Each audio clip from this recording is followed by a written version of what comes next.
Born December 27, 1936, in a time when Great Depression and cultural imbalance for African Americans ran rampant in the United States, a human rights activist and icon was born.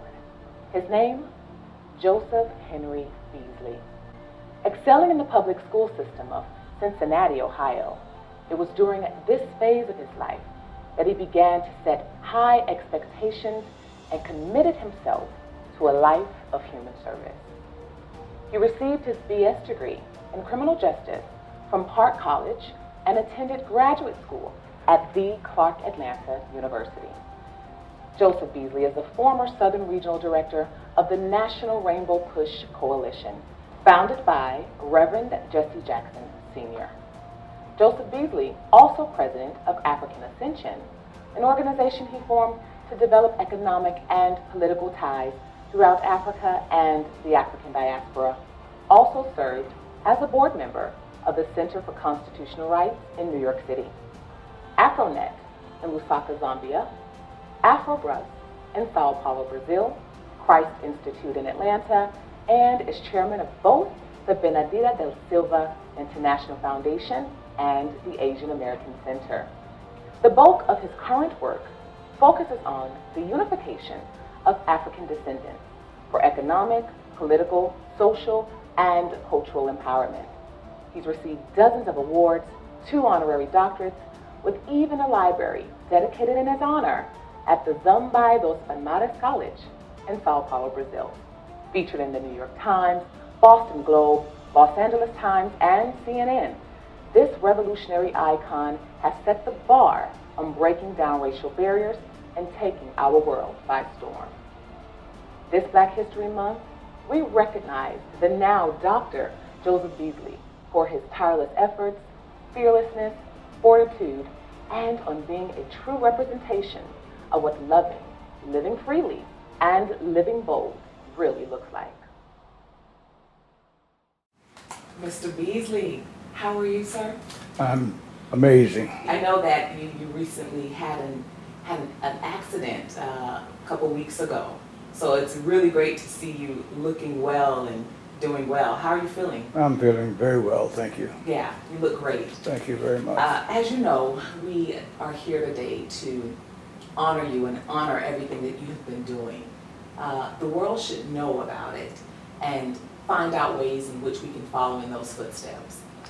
So let's start. Just listen to the introduction. It's almost just fantastic. But it's not been easy all the way. Absolutely. And we want to talk about what that looks like. I think we're coming into a time where we are accepting the ebb and flow, the ups and downs.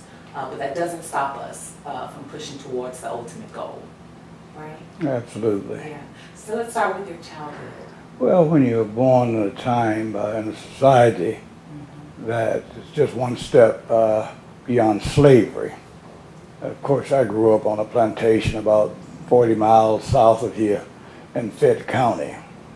During those times, my people were sharecroppers. And the sharecropper, you know, you could just, as a young child, you sense that your worth was not of much value because you know, you had the white people that there's a different set of rules for them. And so I grew up during a time when I was finally able to go to school, and we had different months that we went to school. We went to school when we were not working. Right. We were not planting or harvesting. Otherwise, during those times, African people had to be in the field working. And really, there was a rule like if you're old enough to walk, you're old enough to work and do something. So, to what age did you grow up on the plantation? What age did you leave? Well, actually, you know, we wanted to go in FEB County at that time. African Americans could only go to the 7th grade, and I had a desire to go a little further. And of course, our option was, since we were working on the plantation, you had to slip away. Right. And finally, after being like abused by the old overseer on the day before we left, and we my sister and I, we'd already made the plans that we were taking a bus and heading to Atlanta the next day. What were your parents like at this time? How did they, at a time like that, instill in you the know-how to want to push through, to want to drive through, even when the circle of living and day-to-day was so harsh? How did they instill? Well, you know, my father had already left the South by then. My father was somewhat a very unusual man. What do you mean by unusual? Well, I mean, he had kind of like a blended family. My dad didn't really play by the rules in Fayette County. And the white people knew that Joseph Beasley was a little different. And one of the things that he did on the side was to make moonshine. And so you're in the liquor business, and of course you had to pay off certain officials, etc. Right. But nonetheless, there was a number of times when he had not made sufficient coverage, and he actually went to prison. Oh, wow. And I guess the second time that he escaped from prison, he escaped from prison. So rather than going home and picking up his wife and 5 children, I was the youngest. He actually went and picked up his girlfriend and went to California. And so we 5 kids was left there with my mother, which made it even more hard, really, harder. Absolutely. A single mother. It's single mother. And 5 children? And 5 children. 5 children. Siblings, 2 boys? Or? Well, yes, I'm the youngest. I had 3 older sisters and an older brother. And so at that time, when did you realize then, at that age, in that time, that something is off balance about this living? This cannot be the norm and for the rest of my life. Did it start then, or was there an epiphany? Well, you know, I've always been sensitive to events, and you know, I can go back and remember things like the day that the bombs were dropped on Pearl Harbor, and I remember the day that Franklin Roosevelt died. These are moments that you remember, and of course, Franklin Roosevelt was the President of the United States when I was born, and his wife Eleanor was someone that we had a fondness to think about because she seemed to have been a fair woman. It was very unusual during those times. She worked with the Tuskegee Airmen and so forth. And then I guess a couple of years later, Eugene Talmadge died. Eugene Talmadge was the governor of Georgia at that time. And we had the radio, from time to time we'd have our live battery, and so we could play the radio, and every other word out of Eugene Talmadge's mouth was, we're going to keep the niggers in that place forever. So when we got the news that he had died, it was totally a different feeling than when I heard about FDR dying. I had a sense of relief and almost elation that this devil had gone out of the world. Now, what prompted the desire to join the Air Force? Well, did you trust that you could possibly fight injustice on that level? Well, you know, I think as things have happened in my life, it's been more like it just happened. We had not really pre-planned these things. But I guess the question you raised about what would give me the audacity to think that we could change our situation, given you know, the circumstances in 1936. I was able to read about the Haitian Revolution as a young boy. I was always interested in history, and when I read about how Napoleon Bonaparte, who was the strongest army in the world at the time, was defeated by the Haitian slaves. And of course, that gave me a sense that it is possible to change the situation. So I think that even now, that African people all over the world owe a great debt of gratitude to the Haitians because they really debunked the whole notion of white supremacy. They were the first to set the example. Absolutely. Up until that time, they got away with this notion that we've done the right thing by bringing these Africans out of Africa, and bring them to the West and give them some civilization. They had done us a favor. But when the Haitians rebelled, people are not pleased with their conditions. And in fact, that set in motion a series of events that changed the course of the Western world. Absolutely.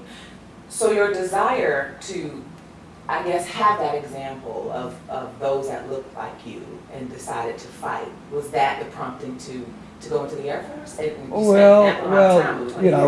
We talked about me, leaving Georgia, leaving Fed County, and then for one semester, I attended school here in Atlanta at the Turner High School in the west part of Atlanta, which had some very interesting experiences there as well, human nature. So a series of experiences was causing the wake up or the shake up. As a country boy from Fed County, raggedy, and you're in now metropolitan Atlanta, and I remember one time that the teacher had made an example of me by saying, class, guess who got the best grade in science today? Joe Beasley. And if he can do it, you know that if you apply yourself, how well you can do. The class predominantly made up of African Americans? All African Americans. Of course, all the schools were still very segregated, and Turner High School was the second high school in Atlanta that accepted African people. Washington High was the first. And some of those dynamics are still being played out. The Washington High School is still there, and we still have students going there. And then we go into the north side of Atlanta, and we got North Atlanta High School, which is like a Taj Mahal. Washington High still looked the same way it did when they built it. What was the first act that you decided to get involved in, the first point of activism? Can you remember the first cause you decided to really say, you know what, I think I can get involved and I think I can support a change here? What was that first cause? Well, as you probably know, there was a great debate when there was some talk about integrating the armed forces. Yes. Because the general thought was, what self-respecting white boy would sleep in a room with a nigger? And so I think I've always been able to cover the ground that I stand on. And I remember, one of the young recruits, same private like me, when we shared a room, white boy. And I remember one time he had his feet on my bed. And I think that was a real confrontation. That white boy, what are you thinking about? Disrespecting me in that manner. But you were able to stand your ground without fear. Absolutely. Absolutely. Wow. And so when we left Georgia to go to Cincinnati, and to really the tenements of the North, and all of this is still playing out today. When we and many African people have never had a real home in the United States up until this day. And when we deal with problems like homelessness, some of this is a residue that came out of the first globalization. We talk a lot now that we're globalized everything, but this really is a second globalization. You say a lot of this is playing out now. What do you think the main contributing factor is for social economic imbalance, not just within our community, but within our world today? What do you think the main contributing factor is? Well, we live in a system of global capitalism. Absolutely. And as you probably know, was founded really on buying and trading and selling African slaves. Yes. That's the foundation of our system. Yes. And so now we talk about commodities, whatever it's wheat or whatever, but we used to be the commodity. We remember that. And I think to get some of the answers to these questions, we have to go back. And what is happening, of course, nobody really want to go back to find out what is the genesis of this. Now, I've spent time and I've went back. That's good. I want to come back to that later. I'm going to ask you a question later. But I went back and looked at some of the things that happened in history that set this in motion. And I think the one thing that I believe that points us to this separation that some have and some have not. Have and have And nots. have and have nots, yes. And it really occurred at the Vatican in Rome, where then Pope Alexander VI was sitting in Peter's spot, which is Peter's had followed Christ. And then popes after that have been so-called infallible in their notion of how things pertain to religion. But the Pope, Alexander VI, on the throne in 1493, in collusion with the monarchs of Europe, that came up with this notion of the doctrine of discovery. Now, the Europeans was restless, and they didn't know whether the world was flat or round, but they were bound and determined to find out. I remember asking you once if you could change anything in history, what would it be? If you could change any cycle of events or any experience, what would it be? And your response was similar to what you're saying now in relation to exposure. What do you mean by that? If you could change anything in history, what would exposure? Well, I believe that if we go back and see where the faults was broken, yes, and was there a conspiracy? And I think clearly there was a conspiracy with the monarchs of Europe, and of course back in those times Europe was white, and the monarchs of Europe, and then the Pope of Rome. And when the essence of this doctrine of discovery was, oh boys, go out and find whatever you find. If you find an island, if you find a continent, whatever you find, if the people are not Christians, then they're savages. And if they're savages, you can kill them. Or you can convert them, enslave them, but nonetheless, take their property, take their land. And so a year earlier, Christopher Columbus had discovered so-called America, but of course he had actually wound up in Haiti, and Dominican Republic. We know now. We didn't learn this in school, but we know that now. Yeah. Well, and he really was, I think, under the influence. He couldn't drink it a little bit. He initially thought he was in India, which is quite a distance from the United States, but nonetheless, and I've been to the Vatican and have made issues of the fact that when the earthquake happened in 2010 in Haiti, when over 300,000 people died instantaneously because the infrastructure in Haiti is not very sturdy. Yes. Because when these Haitians defeated Napoleon, Thomas Jefferson was the president of the United States.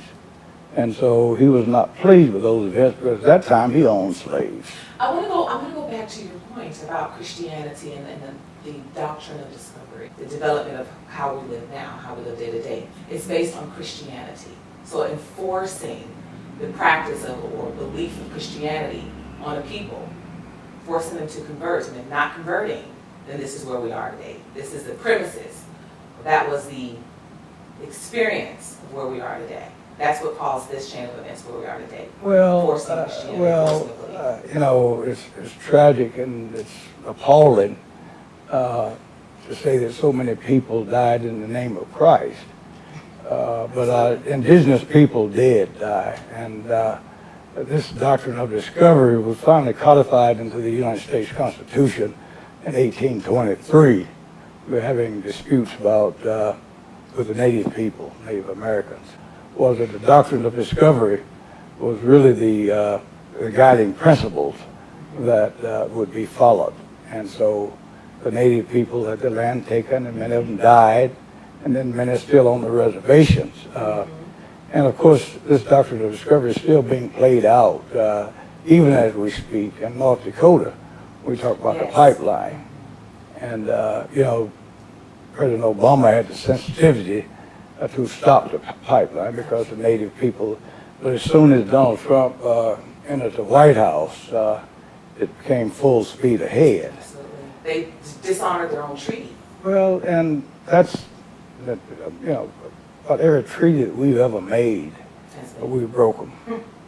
And so when we wind up today with Donald Trump in the White House, and we talk about the capitalistic system, you know, he's gotten all that money. I think it was left $200 million by his dad when he died. And you just imagine what an advantage if your parents leave you $200 million, and a lot of it's property, of course. Property was stolen property, quite frankly. Absolutely. And so I think as we go across the world, and I'm in Africa a lot now, yes. But when we go across the world and we recognize that the history of the United States, the history of even all of Africa, written by Europeans. And so in such time as we go back and really tell the story as it actually is, that I don't think we're going to bring any real sanity to our system. Now, I want to say something that I've heard it popular across the board, mainly from African Americans. And the first time I heard it, it absolutely shocked me. And I want to know what your take is. Some African Americans believe that if it were not for slavery, that we wouldn't have the opportunities that we do today. What's your take on that? Well, it really is just idiotic, quite frankly. I agree. I mean, human beings were born to be free. Absolutely. And, you know, that's why sometimes I hear people talking about, you know, these immigrants, or these, or even worse, you know, these aliens. You know, this is God's world. And he made it, and I consider myself not a citizen of the United States. I'm a citizen of the world. Man. And so therefore, when I go to places like, I was just recently in South America and Colombia, there's one thing a lot of people have not taken into account is that we're not the only Africans that served as slaves in the Americas. I think so time as we really get that clear in our heads, then we're going to be, you know, kind of Christian and Dixie. Across the board. Yeah, because most of the slaves, as history would report, most of the slaves went to Brazil. And so it was easy for the so-called Europeans to navigate into Brazil and South America, where it's more difficult to navigate into North America. I think one thing that some people don't really understand, I was just reading this morning, I'm making my plans to be in Cuba on May 1st, May Day, and I would urge many of our brothers and sisters to consider going into Cuba. So what's happening in May Day? Well, you know, it's the celebration of workers. And this whole notion of Cuba and how, you know, we've had this 60-year fight with Cuba is totally out of joint. Now, you spend a lot of time out of the country. Let's talk about some of your international relations as far as Brazil, as far as Africa, Somaliland. What exactly is going on in these places that the world ought to know about and should get involved in?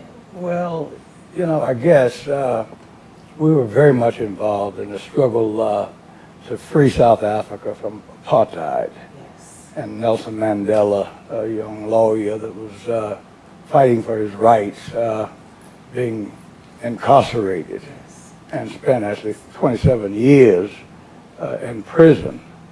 And of course, those of us here in the United States are Pan-Africanists. And the Pan-Africanists would suggest that in Africa, wherever you are in the world, we're one people. Absolutely. And once we get this concept kind of straight in our heads, then we can begin to understand some of these, you know, black, white, some of these other issues. But anyway, I got involved in South Africa around disinvestment from South Africa. Because we wanted to end white rule in South Africa. The situation was, of course, that 5,000 white people, with the support of the white world in general, was controlling over 30 million black people. Now, it's been my experience in talking to Africans from throughout the continent. It always was that we had welcomed these people to come. And we it gave them a seat at the table. Yeah. But then they decided they won't take everything. They pushed us, into the Bantu stands like in South Africa. And so with much of the spotlight being on South Africa, and finally with the release of Nelson Mandela. And then, of course, Nelson Mandela came here to the United States, and we were very engaged. My pastor, Dr. Cameron Alexander from the Antioch Church, one of the leading churches, we had brought Mr. Mandela into Atlanta to raise money to return to South Africa to run for president of South Africa. So not only, was Atlanta stopped, but of course, most other major cities in the United States welcomed Mandela, except, and I was shocked, quite frankly, I shouldn't have been, but I was shocked because he was not welcome in Miami. I think this notion that the enemies of the United States need to be the enemy of black people is stupid. And I really appreciated Mandela almost nearing the end of his life. Powerful. When he said that, he don't turn his back on his friends. They wanted him not to embrace Castro. And so, but when Castro overthrew Batista and took over power in Cuba, and he did it with the help of the United States. And so, but any Cuban that could get to Miami would be, was welcome. Yeah. These immigrants coming from Cuba, they had enough numbers to take over the government in Miami. And these are people that's been used to having black people take care of them. First thing that got me involved in traveling, I've been to Haiti probably 30 plus times. And of course, it's still the poorest country in the Western Hemisphere. And of course that's the case because it have two of the most powerful enemies in the world, and number one being the United States. And so we Thomas Jefferson put an embargo on Cuba. It's not really been lifted yet. And we were hoping that Mr. Obama would expose some of this, but that hasn't happened. Now you talk about some of the others. So I went to South Africa. I joined the ANC, the African National Congress, and we stayed in South Africa to help motivate voters to come out to the polls and vote for Mandela. And of course, in much of Africa and the United States have been so idealized in the media. There's this notion that even if you're an African in the United States, you must be rich. And so it's a drawing card just to have serious belief. So there's a drawing card to just for the South Africa to say that, well, we understand some of the African Americans going to be in the delegation. So they came to see not only Mr. Mandela here, but they also came to see what they was curious about these African Americans that had left the United States to come to South Africa to support them. You're doing some work with Coca-Cola, working closely on the board of Coca-Cola, doing some work. Is this in the Congo? Well, Coca-Cola is the most identifiable brand across the world. Yes. And it's almost like it's intoxicating to see a Coca-Cola being poured, and so Coca-Cola is global. Yeah. I think the only country that don't have a Coca-Cola is Cuba. But it's all over the world, and it's the number one brand, but most of the Coca-Cola bottling companies are owned by white people, and so throughout the continent of Africa, the Africans are drinking it just for the thrill of it, and I think it's not right, not fair, not even possible in the age of information that would continue, and so we alerted Coke. And of course, there's been these push and tug in the civil rights movement and so forth, but there's been this notion that, we believe in reciprocity. Absolutely. If I support you, then it just makes sense for you to support me. And so if we're going to drink Coca-Cola, because we do have options, you do have a Pepsi or whatever the case may be, but I guess we've been challenging Coca-Cola. That's probably a better word. We've been challenging Coca-Cola since the early 80s to kind of get your act together. What exactly is Coca-Cola not doing that they should be doing? Well, you know, in the early 80s here in the United States, when we had African Americans now assembling money, some of our athletes and some of our entertainers had money, and they could afford to purchase a bottling company because they had franchised Coca-Cola. And the answer was really when African American early was trying to buy Coca-Cola franchise, well, we don't sell Coca-Cola to niggers. What do you mean? And at the headquarters, of course, we've had a number of battles. I guess the last battle we had with Coca-Cola was probably 1992. Now this was actually said. This was actually. Well, that was the essence of it, and I think that in the notion of being realistic, you know, we know what it means when you say no. We got the money.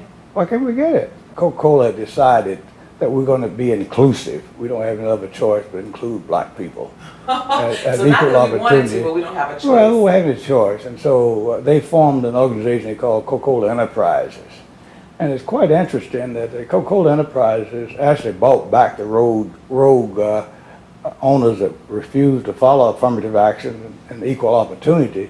Coca-Cola bought them back, took the franchises away from them. And that's why I have this love-hate thing with Coke, and because Coke has proven that if they're pushed to the brink, they would prefer, to get money rather than have a fight.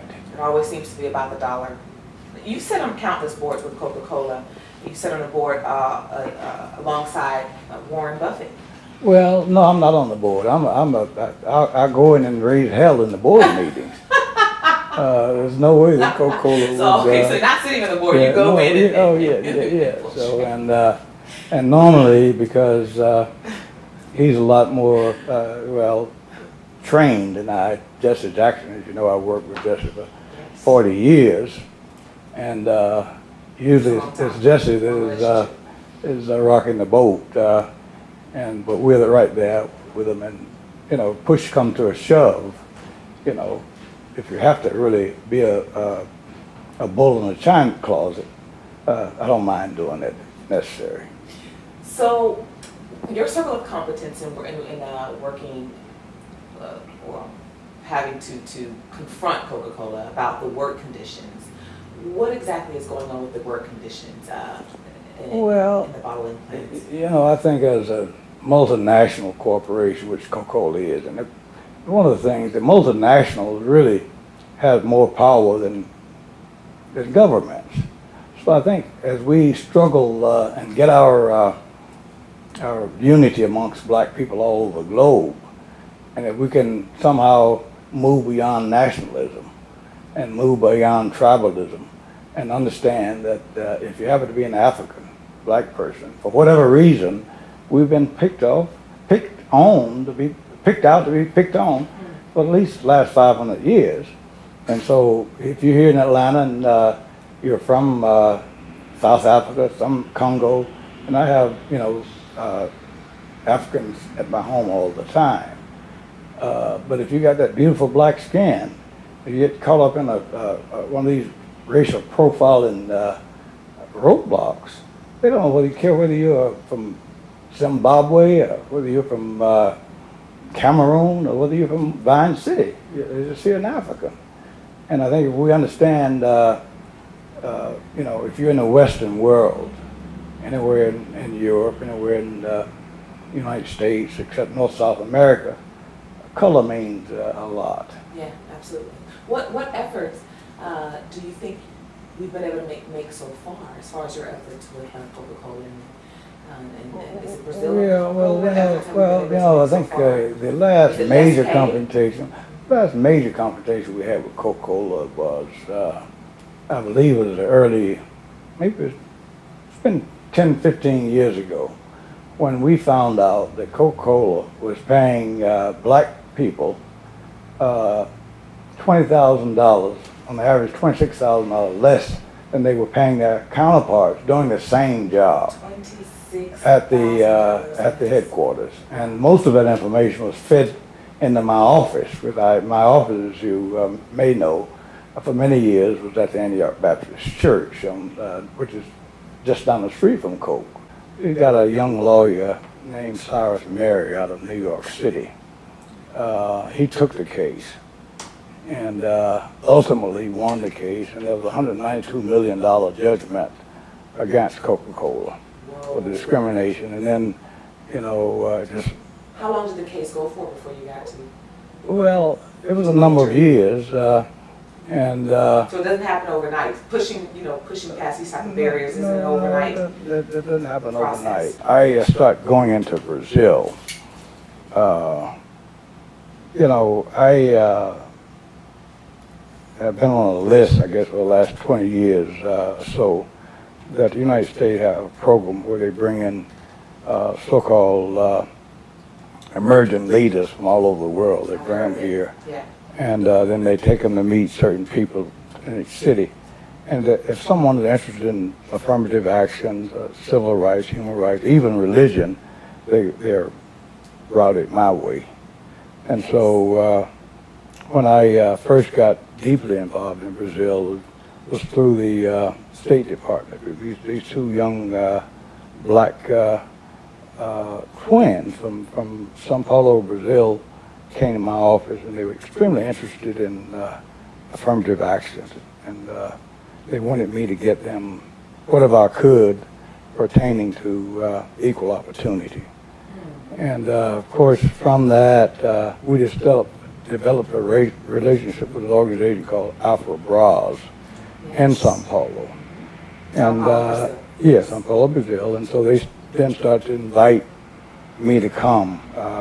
And I started going to Brazil twice a year. I would go on May the 13th, which is the Emancipation Day. And then I would go back on November 20th, which is Black Pride Day. They don't have a month down there yet. But so then, of course, I recognized that all the multinational corporations that's present here in the United States are also in Brazil. And so when we got the statistics, and these young black ladies from Brazil already had the facts that 53% of all the Coca-Cola that was made in Brazil was being consumed by African descendants. Absolutely. But they couldn't... Being the major consumers, but not being able to reap any of the benefits or invest. It was the same situation we had here. Absolutely. And of course, they were emancipated from slavery like 25 years after we were emancipated.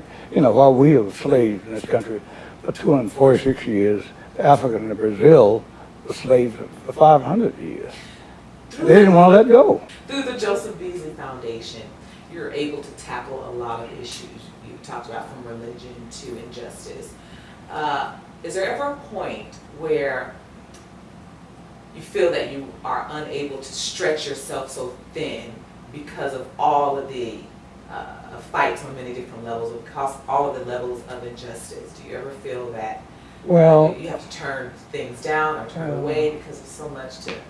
Well, that's one of the limiting factors is money. Right. And this is something that I have going with the board, my board.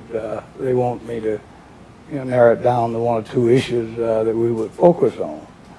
But I would suggest that, all of these issues are coming at us, and we've got to find a way to address them.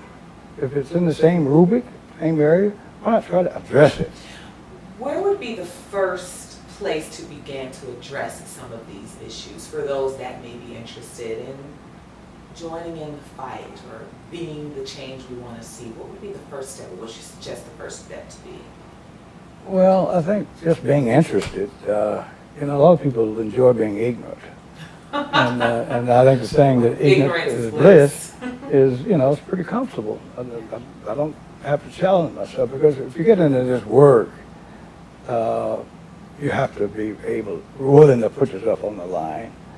And of course, when we go back and look at the civil rights struggle here in the United States, I, of course, am retired Air Force, and so during the civil rights movement here in the U.S., I was all over the world, but we had the same thing going on. But I remember the day that Martin Luther King was killed on April the 4th in 1968. I had just returned that same day to Atlanta from Vietnam in a war that we shouldn't have been engaged in because it was a war of liberation. I agree. And so I kind of rededicated myself, even though I had no number of years to stay in the Air Force. We kind of rededicated. We will get involved in this struggle full time when we retire from the military. So that was my plan. Yes. And what I say to young people all the time, you know, decide what you want to do and do it. And when I decided I was going to, and I'd watch the personalities. I saw, you know, Dr. King and Dr. Abernathy and Andy Young and going down the line. But it was my mind that I wanted to work with Jesse Jackson because I thought he was the most credible. And so that I set that plan. It just so happened that I guess 2 years, 1956, when I was retired, getting ready to retire from the Air Force in 78. In 76, Jesse Jackson came to Kansas City, Missouri. He was trying to open a chapter of Rainbow Push. I mean, it was just Push, Operation Push in Kansas City. And so my wife knew Jesse Jackson and stuff. And so when he called that organizing meeting, we went to the meeting. And so we got on the board of organizing for Kansas City chapter of Operation Push. And how powerful is that you set the plan? Well, and somehow the universe conspired, and he was able to come exactly where you were. That was your plan. You set well, again, you know, when at that first meeting, planning meeting, I said, I'm going to need a job in 2 years, but I'll be retiring from the Air Force. Right. So this is going to be my job. And so we worked to build the chapter to the extent by 1978 they could had grown to the point that they needed an executive director. And of course, that was me. Wow. Now, earlier you mentioned being able to have a plan, sticking to it, going for it, getting involved, being interested. Was there ever a time that, because you're a man that holds nothing back, you go full throttle, was there ever a time that this seemed to interfere with your personal life? Fighting so many different, on so many different levels, did it ever interfere with your personal life or get in the way of your fatherhood? Or? Well, you know, when I get into something, I'm all in. Yes, you are. And of course, I have children, I have a wife, and my wife always an activist as well. But then I go full throttle. And at some point, maybe that, you know, well, aren't you at home or whatever? Right. Following Jesse Jackson. But it was a bigger calling. Yeah, well, absolutely. Yeah. So I think if we don't need lukewarm people, even we go back to the Bible, and if you go to, I think it's the Revelations, and it talks about God, you know, and lukewarm people. I spew you out of my mouth. You need to be hot or cold. Choose. And I'm planning on, even 81, I want the thermostat up. Love it. I love it. I love it. Now, 3 children. We know your wife has transcended on to her next journey. 2 boys, 1 girl? Yes, yes. Did they, at some point, or even now, decide to follow in your footsteps of advocacy? Well, I have, you know, my daughter is the oldest, Sanjanetta, so we named her after her mother, Susanna. And then the twin boys were born in 1966, and they're identical twins, yes. but they're very different. They look alike in appearance, but the temperament is different. And both of them are extremely successful. I'm very proud of both of them. Doctors? Well, one is a medical doctor, and he's have a practice in Tulsa, Oklahoma. And then his brother is over workforce development for Southern Florida. And I was proud to see there was not a scandal, but some people were kind of amazed that the director of workforce is making more than the mayor of Miami. So they're doing quite well. They're doing quite well. Yeah. And as far as advocacy work, any activism work? Well, the doctor is he's a great doctor. And I don't know whether you know this or not. They rate doctors like they rate hotels. Oh, yeah. Mine is a 5-star doctor. Ah. So he's all in medicine. So, you know, we have, you know, many grandchildren. I think I got about 15 grandchildren. 15 grandchildren. And about 15 greats, I think. And I don't try to keep up with them by name, you know, so when I'm with them, you know, I just tell the parents, tell me who it is. You know, Yeah. Now, last year was your 80th birthday celebration, as well as receiving an honorary doctorate. A lot of your family members were there. A lot of your grandchildren. Were they in attendance, your great-grandchildren as well? The room was crowded. Yeah, well, I was, you know, happy, of course, that someone thought it well that we would have this celebration. And one of my grandsons did speak on behalf of the family. In fact, my stepmother, that I mentioned that my dad picked up. Yes. You're very close to we her. became very close, and she just passed. She made a transition last week, Sorry. and she was 100, almost 100. She lived a full life.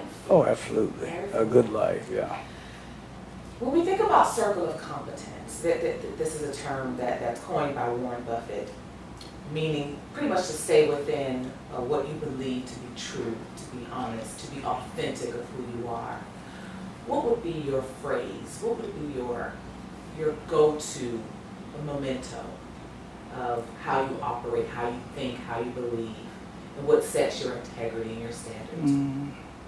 Well, I believe that, you know, that all human beings are a part of God's creation, which would mean that you're very precious. And so regardless of whatever geographics where you were born, whether it's in Asia, whether you're in Africa, in Europe, those are circumstances that we had no control over. But we do know that we are precious because, you know, if you look at this idea how, you know, if you become fertile in your mother's womb, how many other possibilities was there. But somehow you were selected to become a part of life's journey. And so I think that, you know, that people are precious. And I think if we don't let anybody marginalize us. And so what I would say to young people, if some people go, you missed the civil rights movement. No, you haven't. It's just starting. And one thing I've been really, you know, urging, I talked to Al Sharpton probably a couple of weeks ago, and we're supposed to get together sometime when he's in Atlanta. And Reverend Jackson has gone to Brazil with me on several occasions. Of course, Jesse's all over the globe. Right. But I believe that African Americans in general, instead of us going back to Washington every year, we've been going now for 50 years. And they've memorized Dr. King's dream, I have a dream, whatever, and so they challenge in the United States. But it's not just the United States, it's the world. It's the world, absolutely. And so what I would urge those of us that love liberty and believe it's doable, rather than, you know, that put it in a global frame. Absolutely. We live in a very small world. I mean, we could wake up in Atlanta, and we do have direct flights from Atlanta to the continent of Africa now. And I think Now, that is a huge one. That's a huge well, one. you know, so rather than saying I'm going to Paris, say I'm going to Dakar, Senegal. and you have an opportunity to go Ray's Island. Absolutely. And see where, see where, you know, our ancestors were put in shackles and marched up, sometime up to 1,000 miles to these ports of debarkation like Cape Coast, Ghana, or Gorée Island, and Senegal. It's a damnable situation. And so this situation is still very open. We don't have, you know, Justice Act. Our government just shut down one of the questions about immigration. Yes. And matter of fact, I've gone to jail here in Atlanta with the Dreamers. And I had a call. Now tell us about that experience. You were arrested during some... Yeah, well, you know, again, the Dreamers are young people, as you know, brought to this country when they were small kids, with no control over. Yes, their parents probably know where they're going. Absolutely, and because of looking for a better life. Absolutely. And many of them, you know, graduated top of their class. So I had a call from the young Dreamers and saying that they were going to confront the regents about that stupid rule, and they wanted to know if I'd be willing to go to jail with them. And I said, I would be more than delighted. This is an outrage. People who've been here all of their lives at risk for being deported because they... Well, it's crazy. I mean, it's insanity. And then insult the whole continent of Africa. Right. And that's not right. That's damnable. So I believe the fight is just getting started, and it's global in nature. Absolutely. And if you have fear flying, let me give you the caution that it's safer. That's the safest mode of travel is by airplane. It's more people were killed last year falling off donkeys than they did flying an airplane. So that should be a reason to hold you back. But no reason whatsoever. Jump on the plane and enjoy yourself, but understand you're in the struggle. Absolutely. I mentioned nationalism, tribalism. Well, I think what we need in the world is the unity of African people. Now, there's no reason for whites to get afraid because we're not savages. We understand that human beings are human beings. Well, you know, some people get nervous because these black people are organizing. but we're not savages. We understand humanity. We're not going to do what you did. We're not going to do to you what you've done to us. We have some humanity. So unity, I think, is a thing that, and the lines are drawn. The fight is just getting started. And it's a global struggle. We didn't pick this. And, you know, some of my closest friends, I can say this without fear of contradiction, some of my closest friends are white people. And so many white people, if they say, brother, we're going to hell together. We have to die and go to hell together. We'll do that. That's pretty strong words. But, and of course, some of the things like Christianity and what, you know, I'm a deacon in a Christian church. And, you know, there's a lot of great philosophers out here, but I'm too close now I can raise questions, but that doesn't mean, you know, we need to reject some of the things that might be better in the form of fairy tale. You know, I've been to the Congo 3 times over the last 15 months. And the Congo, of course, is the richest spot on the planet.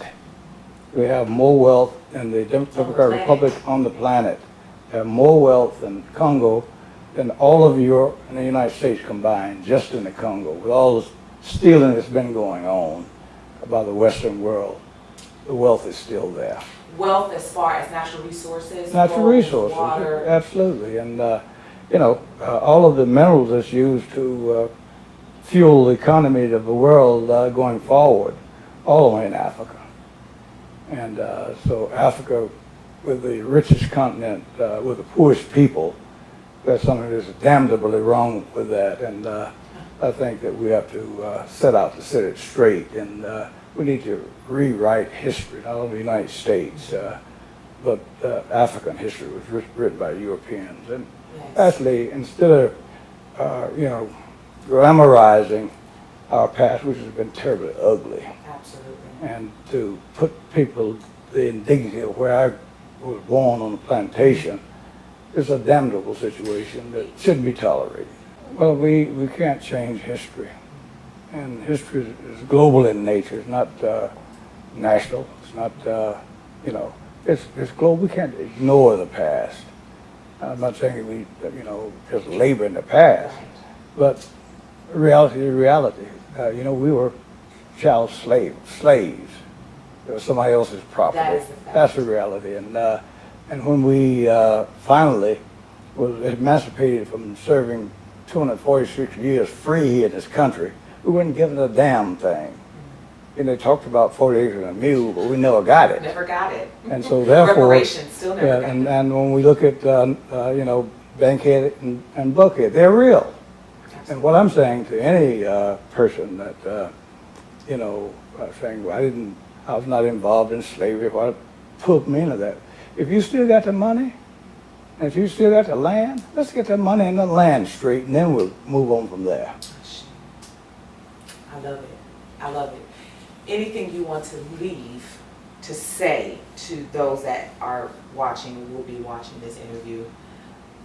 Well, I guess the thing that, you know, even at 81, I'm extremely encouraged. And because I believe that, you know, anything is possible. And, you know, set your hand to it. If you're wrong, and, you know, white people in the Western world have been wrong. And so many of them, and they're scared to death. They say that a guilty conscience needs no accusing. And if you as a people stand accused, and you're guilty. But if you've suffered, I think it was Dr. Martin Luther King had said that unmerited suffering is redemptive, which means if you had to suffer and you didn't deserve it, it accrues to you power. And so I think that so many African Americans don't have any money in the bank, but they got a lot of moral authority and power because of our suffering. And so we're just saying, To you know, use that as your power and as your that's real power. Absolutely. Right. Absolutely. Joe, it's been such an honor sitting here with you and having this conversation with you, this heart to heart. For more information, you can visit www.joebeasleyfoundation.org. For more information on you as well, joebeasleyfoundation.org. Absolutely, and I think a lot of it's there. You know, we're limited because we don't have a whole lot of money, but that we don't let that, you know, stop us, because we're going to change Brazil. We got 120 million black people in Brazil, most of them living like dogs. And even personal sacrifice of myself, we've moved our attorney, Dick Freeman is his name, from Atlanta to Salvador. And we're going to get in there and for a long haul in Brazil and in Colombia and other parts of the Americas. And of course, you know, there's a great cry now amongst people throughout the Caribbean, and most of them are black, most of these islands are black, for reparations. And it's a simple process, and it's accepted. If you've damaged something, fix it. Absolutely. Repair it. And so the notion that reparation will never get, you'll never get them if you don't ask for them, but don't demand them. And we're still demanding them. So Powerful. thank you very much. Powerful. And we can find out more information about getting involved, joining in on some of the initiatives on the joebeasleyfoundation.org. Absolutely. Absolutely. Thank you so much. Well, thank you. Appreciate it. Absolutely.